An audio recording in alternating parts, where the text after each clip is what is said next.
There has been a lot of confusion about the health insurance tax penalty lately. Today, I will try to demystify this topic and answer your questions whether or not the health insurance is mandatory for year 2020 and if there is a penalty for not having health insurance.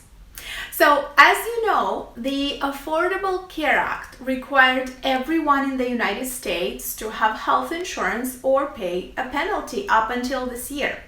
The Affordable Care Act is still the law of the land, but the penalty was repealed by President Trump starting from year 2019. So if you did not have health insurance in 2019, you will not have to pay a penalty.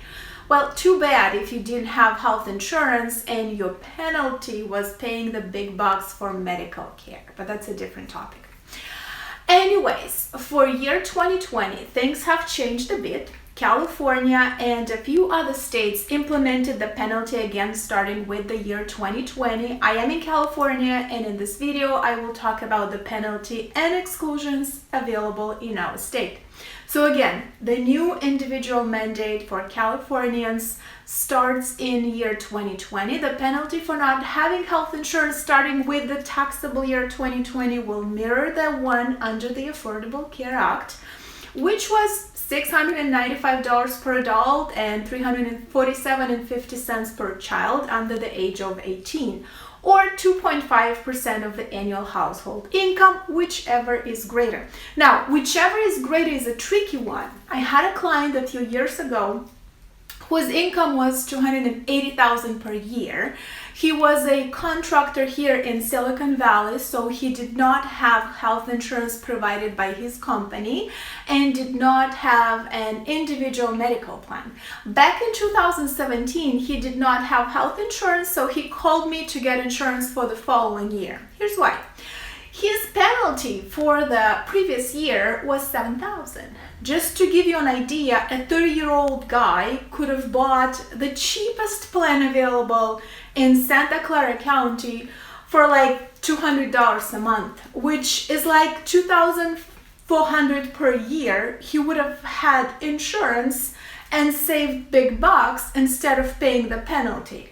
So my point is, don't be tricked by the 2.5%. It could be quite a lot. And in the case of my client, the penalty was much higher than if he had bought a bronze high deductible plan. Now, here is the good news, because there is this requirement to have insurance coverage in California. The state will provide financial assistance to qualifying individuals and families depending on their household size and income through Covered California. If you already qualify for federal subsidies, you might qualify for state subsidies as well.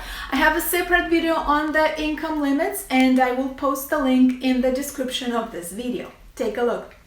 To give you an idea, if you are single and your annual income for 2020 will be less than $74,940, then you will qualify for a reduction in your health insurance premium via Covered California. Now, a few words about the exemptions. As it was with the case with the federal exemptions, there are situations where the penalty might not apply. Since exemptions from the mandate will be claimed when filing 2020 state income tax return, there is not enough information on this topic just yet. I will try to make a separate video to cover in detail the exemptions from the mandate when it's available. So stay tuned and don't miss my upcoming videos. Subscribe, like, and share our videos. I really enjoy doing my job, and I feel amazing when people share what I do. I'll be back.